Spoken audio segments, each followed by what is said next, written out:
bountiful winter harvests, a tour of the California garden, review of some cool gardening products, a Mars Hydro grow light giveaway, the proper technique to skin a loofah.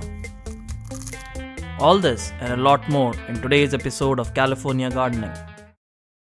So let's begin with the harvest we made this month, beginning with broccoli. So we were growing this broccoli in our raised bed, and the first head of broccoli has now appeared this month, and we are harvesting this. As you can see, beautiful looking broccoli head, and the plant will continue to produce more broccoli as the plant grows. Carrots. We were growing our carrots in this whiskey barrel container. This is the So Easy seeds by Ferry Morse Seeds, and these are the Ferry's best 90s carrots.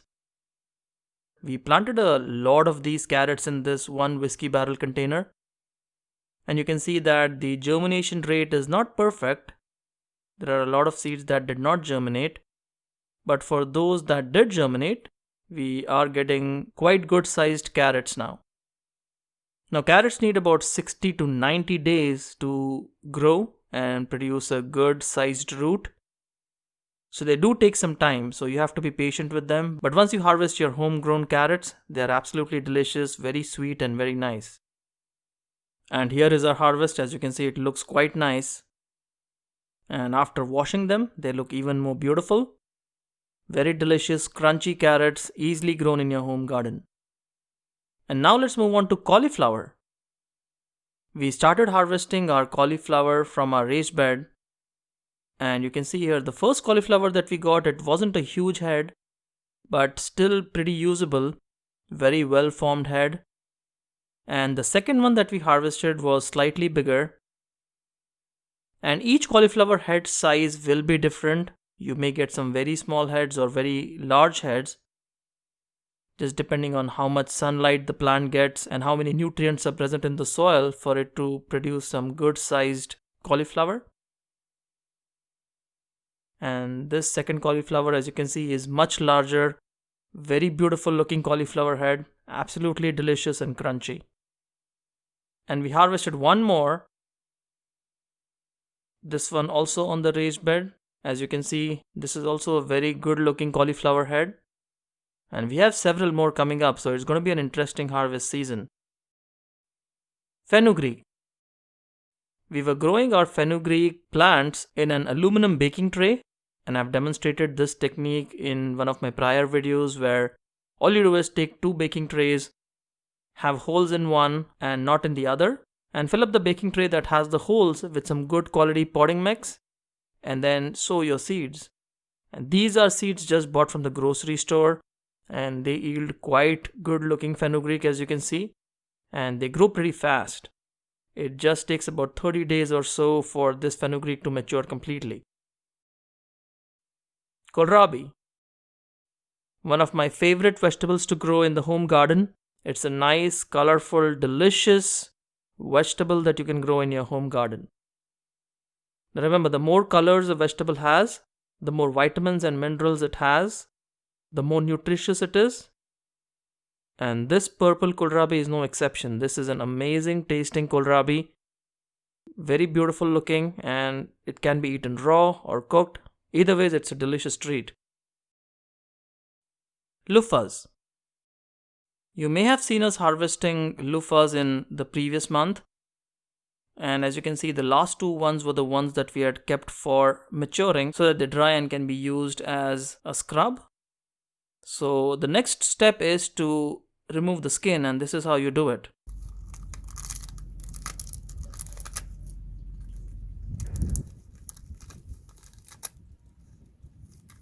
And then what you get is a loofah sponge that you can use for scrubbing or bathing or many other purposes. Orange. Our Washington navel orange tree was growing in the ground, and it was growing very poorly. For some reason it didn't grow that well, but it did produce one orange, as you can see here. This orange looks quite nice, quite a big sized orange. And I think the problem with the tree was it wasn't getting enough sunlight, so we moved it to a container, and you'll see that in the container tour. Spinach. We had a lot of spinach growing in our raised bed. This is the pale green spinach variety. It's an heirloom variety. And you can see the leaves are quite nice, good sized spinach leaves. And with just a few plants, you can see that we were able to get a lot of harvest. So spinach is one vegetable I highly recommend that you all try out growing. It has very few problems, grown in the cooler season, grows quite well, and produces beautiful leaves, as you can see. If you can see here, the harvest that we're doing, we just cut the leaves and then they come again. So the cut and come again kind of harvest, that works very well for spinach. And you can almost get an endless supply of spinach during the growing season. And here you can see our harvest. It looks quite nice. Beautiful looking spinach from just few spinach plants that we were growing on the first raised bed. Now we were also growing spinach in this container, the whiskey barrel container. And we have left this to go to seed so that we can save the seeds for the next growing season. This is such an excellent variety that we had to save the seeds for this spinach variety. But that doesn't mean that you cannot harvest the leaves. We were still able to harvest a lot of leaves from this container, this one whiskey barrel container that has a huge number of spinach plants growing. And you can see the leaves here, they look quite good. Even though the spinach is going to bolt, we were able to save all these leaves, and we will leave the rest of the plant to go to bolt and harvest the seeds later. But you can see the harvest, quite a good looking harvest from just a small plant. And after washing, you can see that it looks even more beautiful. Moving on to spring onions or bunching onions. We were growing a few spring onions or bunching onions in our raised bed. And you can see this one, it has a very dense root system, which is why we were not able to pull it out that easily. You can just discard all the roots that are growing and put it in the raised bed. They will turn into compost and valuable nutrients. But you can see the onions, they grew in a bunch and they produced smaller bulbs, which is expected. These onions are very nutritious when the bulbs are smaller. And after washing them, you can see these are the spring onions or bunching onions. They taste great when eaten raw. Sunchokes. Now, as you all know, we were growing a lot of sunchokes in our raised bed, and we started harvesting our sunchoke plant. It was a hot Sunday afternoon when I stepped into the garden and started harvesting the sunchokes. And for the first plant, I found one tuber that was there. And I was curious to see if there were other tubers, and I found another one, and another one, and another one. And I quickly realized that the tubers were all around the place. So I started digging some more. I in fact got a container so that I could keep some soil in the container, make some space. And what I noticed was that the sunchoke plants sent out roots all around the raised bed. So right here you can see right next to the irrigation line or the PVC pipe. When I started digging, I took out the soil. I started seeing more and more tubers. And they were small tubers, but they were all over the raised bed. So I just started collecting them. I then started digging around the plant.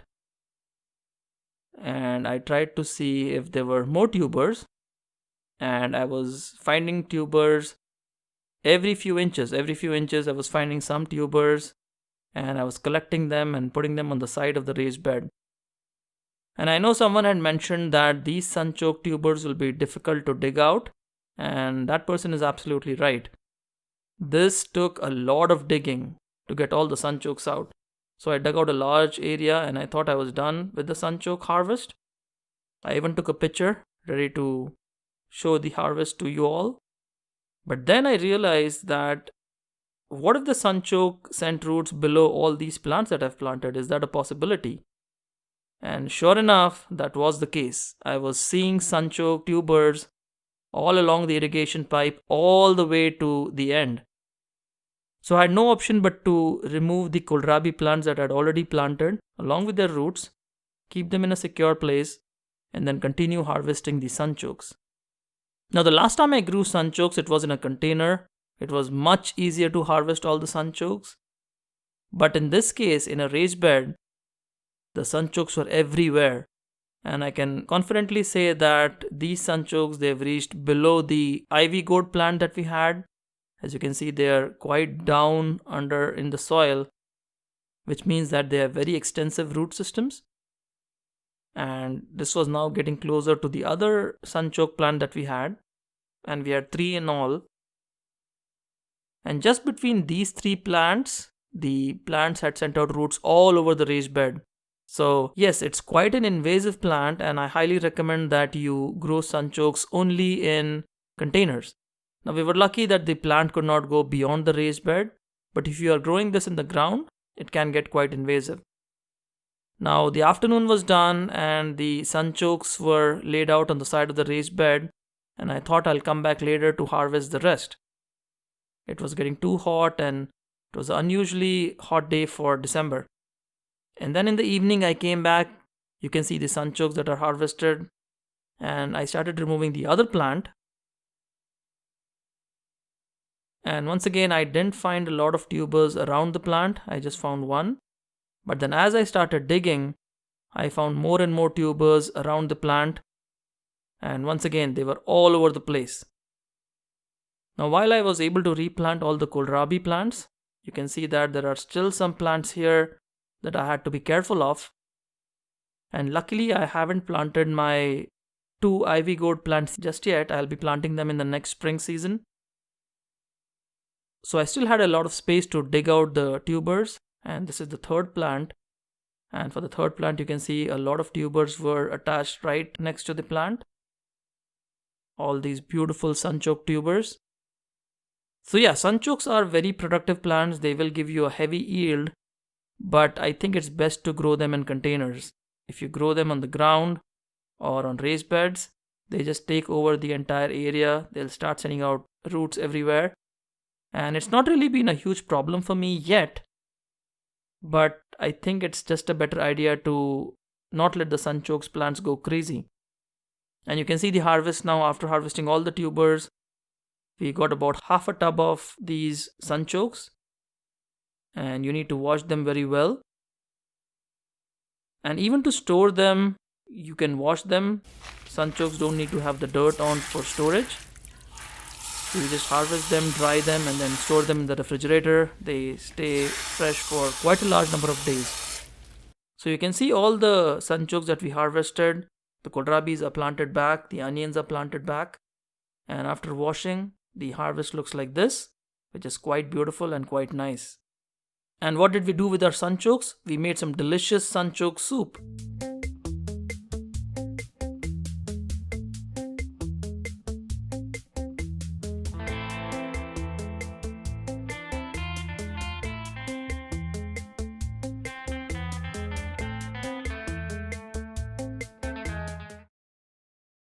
Tomatoes. Now December may not be the best month to grow tomatoes, but we were still getting a lot of tomatoes on our tomato plants on the raised bed. And there are multiple varieties, mostly the Bonnie Select and the Salsa tomato that were growing quite well. But most of the tomatoes that were growing on the raised bed produced quite large tomatoes. A little bit of cracking is okay on the tomatoes. It's due to the cold season that it cracks a little bit. But we got quite a few tomatoes that were quite large, and it gave us a very nice harvest. As you can see, beautiful looking tomatoes. We also had our cherry tomato that was growing nicely. This is the Husky Cherry Red tomato that was growing in this whiskey barrel container. Did produce quite a lot of cherry tomatoes and is still producing. So let's begin with a tour of our raised bed garden. In the first bed, we have sowed some carrot seeds here. These are the Burpee A1 carrot seeds, and I'm really excited to see how this turns out. We have a lot of spinach plants right next to that. You can see the spinach leaves are quite nice, and this is the pale green spinach variety. And right next to that we have some broccoli plants. Now these broccoli plants have grown really well. They are starting to produce some heads now, which you can see there are a couple of plants that have already started producing heads, and these will grow into larger heads very soon. So we can hope to harvest this broccoli sometime in January, I think. And right next to that, we have a tomato plant. Now this is the beefsteak tomato plant that was planted a while ago. And even though it's cold, it's producing some flowers and some fruit as well. And right next to that, we have the radish plants. Now these are the winter radish seeds that we sowed. And they're already producing some good looking radish there. So this again will need about 15 to 20 days more to harvest. And then we have a lot of our spring onions or the bunching onions that are planted here. And some red onions too. And in the space that was left next to the trellis, we sowed some radish seeds. And you can see the seedlings have emerged. And moving on to the next raised bed, we have a lot of these potato plants. These have been growing for about a month now, followed by some beets. As you can see, the beets are now forming their roots quite well. They're still not ready. They still need about a month or so before we can harvest them. And there are some elephant garlic plants that you see here, followed by a lot more onions. And these are all the white onions, bunching kind. They can be used for their greens or their bulbs. And then we have sowed some more carrot seeds here. This is the Romeo carrot. It's a very interesting carrot variety that we are trying this year. And on the trellis, you can see some pea plants. They're trying to find their way on the trellis. We have a couple more tomato plants. The first tomato plant here is the Oregon Spring, which is supposed to do well in the Southern California winters. And the next tomato variety here is called Siberia. Again, one more tomato variety that should do very well in the winters. So we'll just see how this goes. And you can see a couple more pea plants here trying to climb on the trellis. And moving on to the next raised bed, we have a lot of brassicas here, but starting with mustard as the first plant, a couple of mustard plants, and then a whole lot of brassicas. The brassicas include cauliflower, broccoli, and a lot of other crops. And you can see a close-up of the broccoli head. And this is our cauliflower. And we already harvested a couple of heads from this raised bed already. But you can see some more cauliflower here. All of them looking great. I think the hoops and the netting has worked really well for us to get pest-free, disease-free cauliflowers and broccoli. And I left a couple of plants here because someone suggested leaving them so that the plant can produce some more cauliflowers on the side, but we'll see how that goes. And a couple more plants here. The peppers are still there from the last season, so we'll see how that goes. And in the next raised bed, we have some kohlrabi plants. Now these are new kohlrabi varieties that I'm trying for this year, the Terek and the Cossack, and they seem to be doing well so far. And they are supposed to produce larger heads than the regular kohlrabi. We have some more cabbages along the side. And then we left our tomato plants as is. As you saw last month, we had 3 tomato plants growing. And since they were still productive, I just left them on the raised bed. And you can see here, they're still doing quite well. However, we are expected to get some really cool temperatures in January, so we'll see how these tomato plants stand up to those temps. And right next to the tomatoes, there are more spinach plants. You can see this is the same spinach variety we are growing on the first bed. And then we have a couple of rows of radish plants. And right in between that, we have a row of carrots. So the giant white globe, we have the Kuroda carrot, and then we have the sparkler radish. All of them growing in rows in this raised bed. And then we have a couple of rows of mustard, different varieties of mustard. Now I love mustard greens, so we are growing more mustard greens in this raised bed. And on the next raised bed, we have more brassicas, romanesco, and cabbages. and they suffered a little bit due to the aphids. There were a lot of aphids around here, but this cabbage seems to be doing well now. And hopefully the aphids will go away. I just try to hose them off whenever I see them. But it has taken a toll on these plants. Now there are a couple more brassicas here, cauliflower and broccoli, which were just planted. And in the center, we have planted some potatoes. We had some purple potato seeds that we have planted. Not sure how they'll turn out. We have cilantro growing here. Once again, just planted some cilantro. And planted some onions, shallots as well, shallots and bunching onions. And then we have all our purple kohlrabi plants. As you can see, they're doing quite well now. And on the back, we have these ivy gourd plants. They're going to be dormant next month. So we will start pruning this completely and then install a new trellis so that when the plants grow in the next season, they'll have a good solid trellis to stand on. And that completes the tour of our raised bed garden. Let's now move on to the containers. Now these are some experimental containers. I'm just using them to test the viability of some of my carrot seeds. So we'll see how this goes. This is the only way I thought I could test the viability, by sowing different carrot varieties in different containers and looking at the results. Now on the other side, we just added some new containers towards the wall. And let me just show you real quick what's growing in these containers. We have some shallots and bunching onions in the first one. And we have covered this with a layer of hay, which I will shortly discuss. And we have this galangal plant.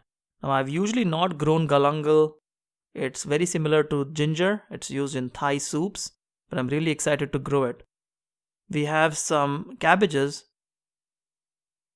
Then there are some beets. There are 4 beets that were growing in this one container. And this area gets plenty of sunshine, so it's good to see all these plants growing well. We have another cauliflower. And then we have some dill plants. Now I haven't grown dill this season, so this will be our first plant. One more cabbage. We have turmeric tubers in this plant. You're not seeing the leaves yet, but hopefully they'll grow. And then we have some more bunching onions and shallots on the last container. So these are the new containers we added. I'm really excited to see how we can use this new space. And now let's look at our whiskey barrel containers. We moved our Washington Navel Orange tree into this pot with a more permanent potting mix, as well as our nectarine. This is the dwarf nectarine. And the reason we moved this is to make space for some other trees. And we have a couple of cauliflower plants. You can see how well they have grown in this container. They should be starting to produce their heads soon. We planted a lot of amaranth. These are the red amaranth plants that we just planted in this container. Now amaranth doesn't do too good in the winters, but we'll see how this grows. Followed by our millionaire eggplant. And as you can see, it has survived well so far. And these are our garlic seedlings. We planted some garlic cloves and the garlic seedlings have done quite well.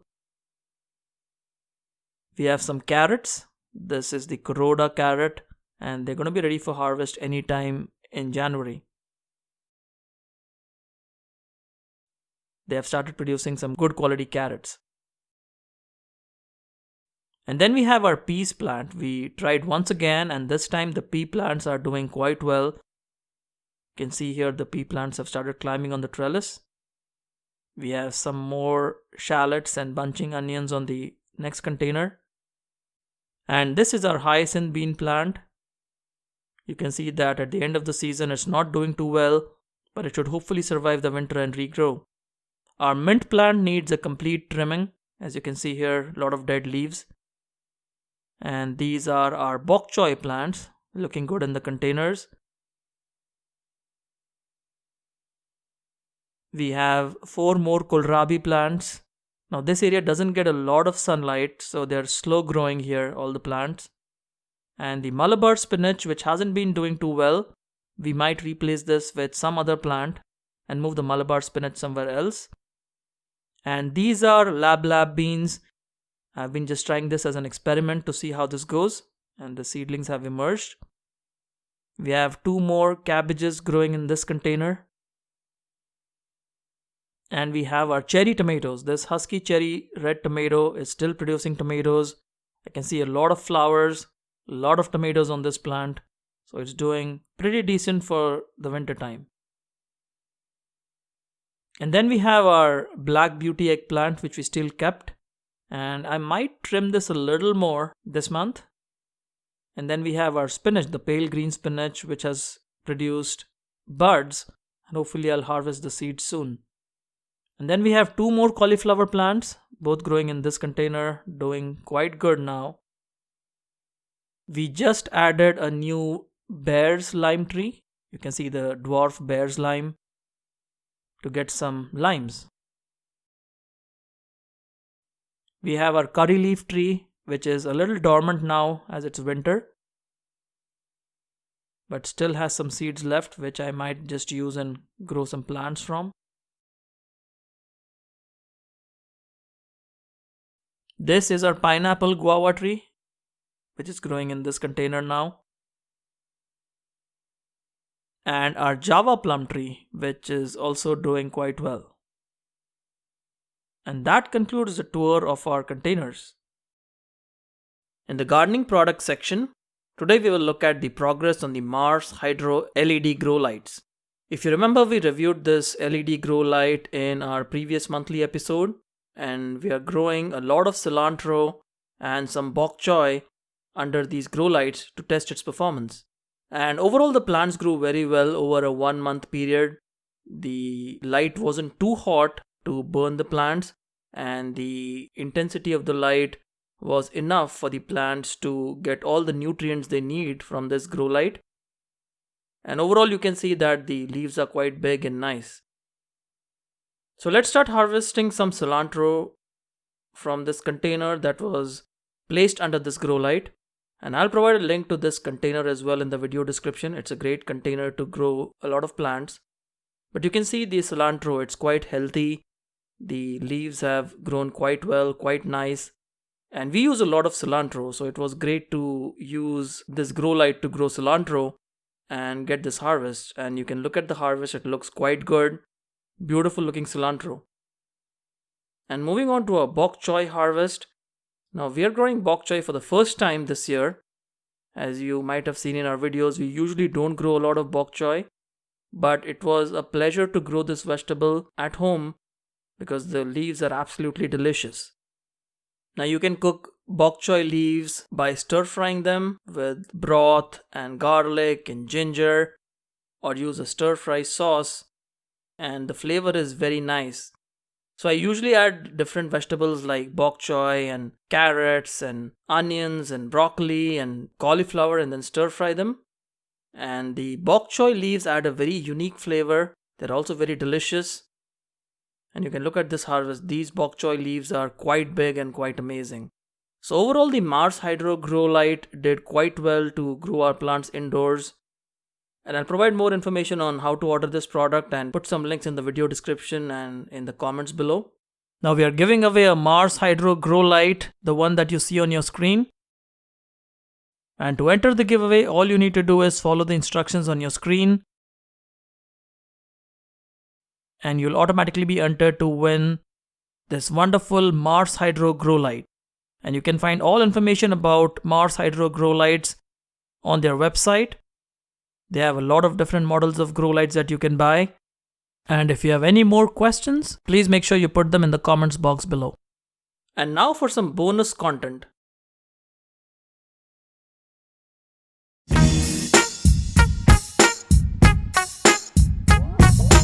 Now, not exactly gardening related, but we wanted to welcome our latest member to the California gardening family. And if you enjoy watching dog videos, you'll love the next 5 minutes or so. If not, you're welcome to skip. And let me know in the comments below whether you'd like to see more videos of our little helper in the garden. Well, not really a helper yet, but hopefully he'll be a helper soon. If you'd like to see more videos of him in the future, just put a note in the comments box below. So enjoy the rest of the content. We'll see you again soon. Happy gardening.